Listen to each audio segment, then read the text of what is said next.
நீங்கள் புது laptop computer வாங்க போகிறீங்களா இல்லை உங்கள் லேப்டாப் கம்ப்யூட்டர் சரி செய்யணுமா? மீன்ஸில் இருக்க ஸ்மார்ட் சிஸ்டம்க்கு கால் பண்ணுங்கள். 04427935803, மொபைல் 9962194022.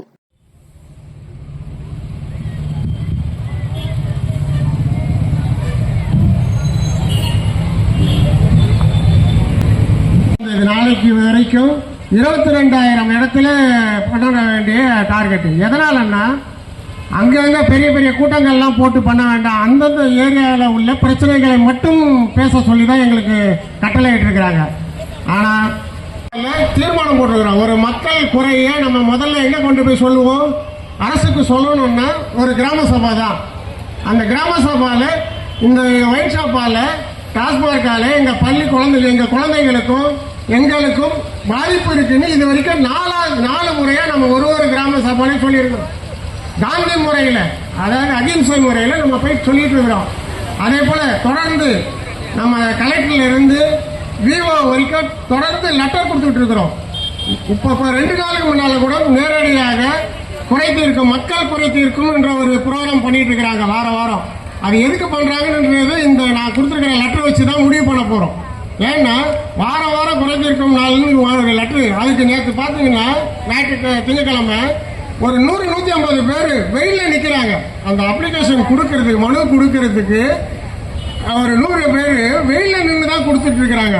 ஆனால் அந்த அளவுக்கு கொடுத்த மனு இன்னைக்கு செயல்படுதான்றது நான் கொடுத்துருக்கிற ஒரு மனு. நானும் அந்த கியூவில் நின்று கொடுத்துட்டு வந்திருக்கிறேன் இந்த டாஸ்மார்க் எடுக்க சொல்லி. அது நாளைக்கும் மறுபடியும் கலெக்டர் போய் பார்க்க போகிறோம். அந்த பிரச்சனை முடிவு இல்லைன்னா நம்ம மாவட்ட தலைவர் அம்பத்தூர் பாஸ்கர்ஜி சொன்ன போல அவங்க தலைமையில் கண்டிப்பாக 3 முறை மூடிட்டு தான் அடுத்த நிறுத்துவோன்ற அளவுக்கு ஒரு பெரிய போராட்டம் உங்கள் தலைமையில் தான், உங்களுடன் தான் நடக்கும்ன்றது இந்த கூட்டத்தில் நான் தெரியப்படுத்திக்கிறது. ஏன் மக்கள் கவர்மெண்ட் கிட்ட நீங்கள் தெரியப்படுத்துவீங்கன்றது தெரியல, எனக்கே தெரியல. இப்போ எனக்கு ஒரு பிரச்சனை எப்படி போய் அரசாங்கத்துக்கிட்ட நம்ம சொல்லணும், அந்த அரசாங்கம் நம்மளுக்கு எப்படி செயல்படணும்னா இது ஃபர்ஸ்ட் டைம் நான் இந்த பிரச்சனையை கொண்டு போகிறேன். 2 வருஷமா போயிட்டு இருக்கிறேன். ஆனால் இது வரைக்கும் அது ஒரு தீர்வாகவே கிடைக்கலன்றது தெரியல, எனக்கே தெரியல. இப்போ எனக்கு ஒரு பிரச்சனை எப்படி போய் அரசாங்கத்துக்கிட்ட நம்ம சொல்லணும், அந்த அரசாங்கம் நம்மளுக்கு எப்படி செயல்படணும்னா இது ஃபர்ஸ்ட் டைம் நான் இந்த பிரச்சனையை கொண்டு போகிறேன். 2 வருஷமா போயிட்டு இருக்கிறேன். ஆனால் இது வரைக்கும் அது ஒரு தீர்வாகவே கிடைக்கல. நம்ம ஏரியாவில் பார்த்தீங்கன்னா இது தேவநேரிக்கு போகிற ஒரு சப்வே இருக்குது. மழை பெஞ்சதுன்னா பார்த்தீங்கன்னா 1 மாதம் அந்த பிரிட்ஜுக்குள்ளே நீங்கள் கிராஸ் பண்ணவே முடியாது. இதுதான் அரசாங்கம். ஏன்னா ஒரு காவா போடுறாங்க. இன்னைக்கு பார்த்தீங்கன்னா எல்லாம் வச்சுருப்பாங்க.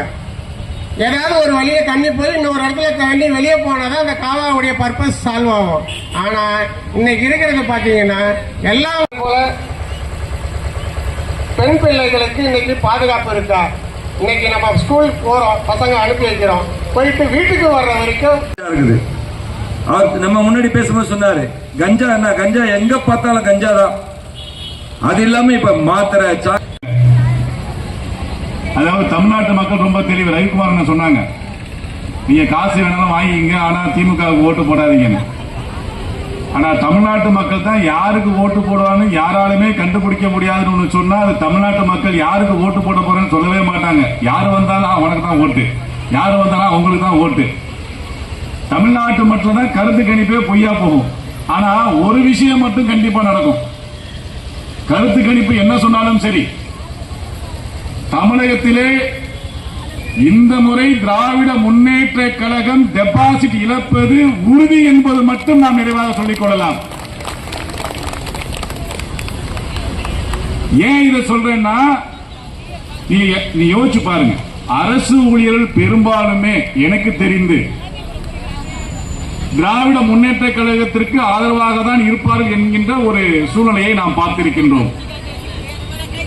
ஆனா தமிழ்நாட்டில் மட்டும்தான் இன்னைக்கு சூழ்நிலை மாறி இருக்கு. எப்படி மாறி இருக்குன்னா, ஆசிரியர்கள் இன்றைக்கு நடுத்தருவில் இறங்கி எங்களுக்கு சம்பளத்தை உயர்த்தி கொடுங்கன்னு சொல்லி போராட்டம் பண்றாங்க. நாம எல்லாம் குழந்தைகளை தான் ஆசிரியர் அடிக்கிறத பார்த்திருப்போம். உண்மைதானே? ஆசிரியர் தானே குழந்தைகளை அடிப்பாங்க. ஆனா இன்றைக்கு தமிழகத்தில் இருக்கக்கூடிய அத்தனை ஆசிரியர்களும் இன்னைக்கு அடி வாங்கி கொண்டிருக்கிறார்கள் இந்த திராவிட முன்னேற்ற அரசால. அவங்க எங்க உட்காருவாங்க? யாரெல்லாம் ஓட்டு போற இடத்துல யாரெல்லாம் உட்கார்ந்து இருப்பாங்கன்னா பெரும்பாலும் நம்ம ஆசிரியர் தான் உட்கார்ந்து இருப்பாங்க. ஆக முதலிலேயே திமுக தனக்குத்தானே சூனிய வச்சுக்கிறதுக்கு இன்னைக்கு தமிழ்நாட்டில் இருக்கக்கூடிய மொத்த ஆசிரியர்கள் மட்டுமில்லைங்க, சென்னையில தமிழ்நாட்டில் இந்த தமிழ்நாடு முழுக்க இருக்கக்கூடிய துப்புரவு பணியாளர்கள், தூய்மை பணியாளர்கள், இந்த பகுதியை சுத்தம் பண்ணக்கூடியவங்க, அவங்கள போய் ஏதோ தீவிரவாதி மாதிரி அவங்கள அரெஸ்ட் பண்ணி உள்ள வச்சு கொடுமை பண்ணி. ஆனா யாரு முதல்ல இவங்களுக்கெல்லாம் நான் வந்து நிரந்தரமா வேலை தருவேன்னு சொன்னது இதே திமுக தான் சொல்லுச்சு. என்ன சொல்லுச்சு? நாங்கள் வந்தால் அக்கா கனிமொழி சொல்லுச்சு, டாஸ்மாக் கடையை அகற்றுவோம், தமிழகத்தினுடைய பெண்களுடைய தாலியை பாதுகாக்கும் இந்த திமுக அரசு அப்படின்னு சொன்னது கனிமொழி. ஆனா அக்கா இப்ப கனிமொழி எங்க பதுங்கிருக்காங்க தெரியல. இங்க இருக்கிற டாஸ்மார்க்கு இவ்வளவு பேர் போராட்டம் பண்ணி இன்னைக்கு அதை அகற்ற முடியல. கவலைப்படாதீங்க, தமிழகத்திலே இன்னும் 50 நாட்களுக்கு பிறகு தேர்தல் முடிந்ததற்கு பிறகு தமிழகத்திலே எடப்பாடி ஆட்சி நடைபெறுகின்ற பொழுது பாரதிய ஜனதா கட்சி முன்னின்று இந்த டாஸ்மாக் கடை அப்பொழுது அகற்றும். அப்பொழுது என்ன செய்வார்கள் என்று பார்த்துவிடும். சட்டம் இருக்கு, ஒரு பொது இடத்துல வைக்க கூடாதுன்னு அதையும் மீறி வைக்கிறாங்க. ஆனா ஒரு தெருமுனை கூட்டத்துக்கு நாங்க காவல்துறை அனுமதி கேட்டா இந்த இடத்துல தான் நடத்தணும்னு அனுமதி இருக்குன்னு சொல்றாங்க. பொதுக்கூட்டத்துக்கு தான் அந்த மாதிரி எனக்கு தெரிஞ்ச அனுமதி இருக்கும். தெருமுனை கூட்டங்களுக்கு அந்த எண்ணிக்கையை குறைத்துக் கொண்டு எங்க வேணாலும் நடத்திக் கொள்ளலாம். அது அந்த காவல்துறை பகுதியை சார்ந்தவர்களுக்கு அந்த சட்டங்கள் தெரியும். ஆனா டாஸ்மாக் நடத்தப்படுவதை மட்டும் இந்த காவல்துறை வேடிக்கை பார்ப்பது என்று சொன்னால் இது காவல்துறையால் ஏற்படக்கூடிய விஷயம் அல்ல. காவல்துறைக்கும் மேலானவர்கள் இங்கு இருந்து கொண்டு அவர்கள் இந்த டாஸ்மார்க்கை திறந்து வைக்க சொல்லி உத்தரவிட்டிருக்கிறார்கள் என்பது மட்டும்தான் உண்மை. இப்ப திமுக எங்க போயிட்டாங்க தெரியல. இப்படி அவங்க ஒரு குடும்ப ஆட்சி தான் நடைபெறுதே தவிர வேற எந்த இதுவும் கிடையாதுங்க. மேம்போக்கான ஆர்ப்பாட்டமாக இருக்காது. அடுத்த ஆர்ப்பாட்டம் நடந்தா அது மிகப்பெரிய ஆர்ப்பாட்டமாக வெடிக்குவீங்க. தயவு செய்து நீங்க தானாக முன்வந்து நீங்க மூடலன்னு சொன்னா கண்டிப்பாக இந்த பகுதியில் பெரும் ஆர்ப்பாட்டம் நடக்கும் என்பதை தெரிவித்துக் கொள்கிறேன்.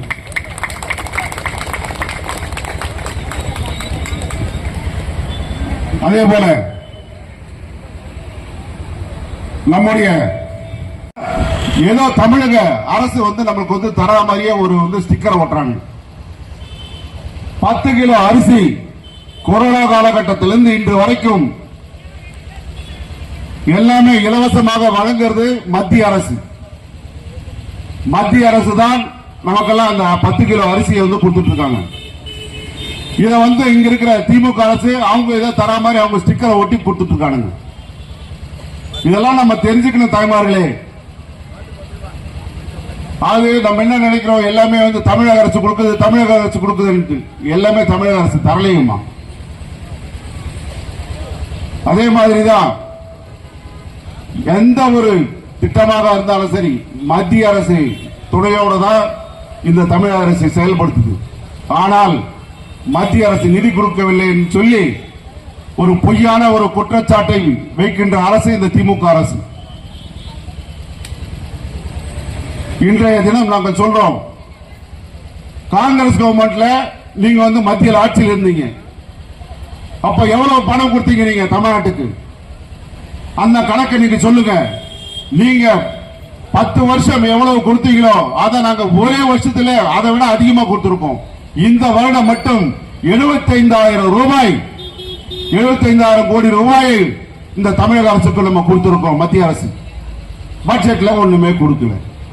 ரயில்வே திட்டங்களுக்காக 7,300 கோடி ரூபாய் ரயில்வே திட்டங்களுக்கு கொடுத்திருக்கோம். இந்த தமிழக அரசு பட்ஜெட்ல ஒண்ணுமே செய்யல. மத்திய அரசு சொல்றது, நீ பட்ஜெட் போட்டு என்னடா செஞ்ச? நீ தமிழக அரசு பட்ஜெட் போட்டல, மக்களுக்கு என்ன செஞ்சிருக்க சொல்லு. எல்லாம் கடன் வாங்கி வச்சதுதான் உங்களுக்கு மிச்சம். வாங்குற வரி பணத்தை ஃபுல்லா கொள்ளையடிச்சு எல்லாத்திலும் கமிஷன் கமிஷன் கமிஷன் வாங்கி மொத்தமா அவங்க வீட்டை ரொப்பறதுதான் மிச்சம். அப்பா முதலமைச்சர் நடைபெற்றுக் கொண்டிருக்கிறது. இதையெல்லாம் நாம் சரி செய்ய வேண்டும். நம்முடைய இலக்கு 2026 ஏப்ரல் மாதம் தேர்தல் வரப்போது.